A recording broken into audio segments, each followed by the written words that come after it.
নমস্কার সবাইকে, আমি সুচরিতা ভৌমিক আর আমার এই ভিডিওটাতে আপনাদের সকলকে স্বাগত।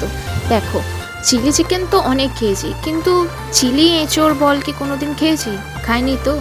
এইটা হলো নতুন ধরনের রেসিপি, আমি প্রথমবার ট্রাই করছি। প্রথমে আলু সেদ্ধ করে আর এঁচোড়কে সেদ্ধ করে এমনিভাবে মাখিয়ে নেব, ভালোভাবে মাখিয়ে নেব, যাতে কোনো কিছু দানা ফানা না থাকে, একদম মিহি করে মাখিয়ে নিতে হবে। তারপরে এর মধ্যে দেব বেসন, সাথে দেব একটু চিনি, নুন, হলুদ গুঁড়ো, লাল লঙ্কার গুঁড়ো, মানে লঙ্কাকে ভেজে সেইটা, আর তারপরে দেব একটুকুনি চাল গুঁড়ি, ময়দা দিয়ে ভালোভাবে এটাকে মাখিয়ে নিতে হবে।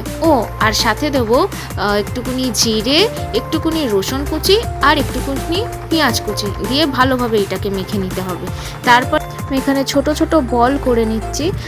তোমরা চাইলে এইটাকে লম্বাও করতে পারো বা যেমন ধরনের তোমরা করতে চাও করতে পারো।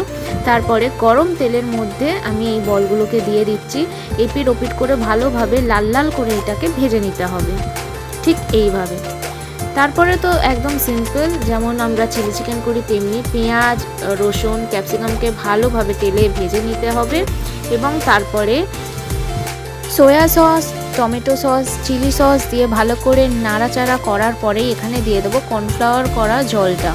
এইটাকে দিয়ে কিছুক্ষণ আমি ফোটাবো এবং তারপরেই বলগুলোকে দিয়ে দেবো, আর কিছুক্ষণ রাখবো, বেশি নাড়বো না, কারণ বেশি ফোটালে একদমই বাজে খেতে লাগবে। আর যদি এই ভিডিওটা ভালো লেগে থাকে তাহলে একটি লাইক করে যেও আর সাবস্ক্রাইব করে যেও। Thank you.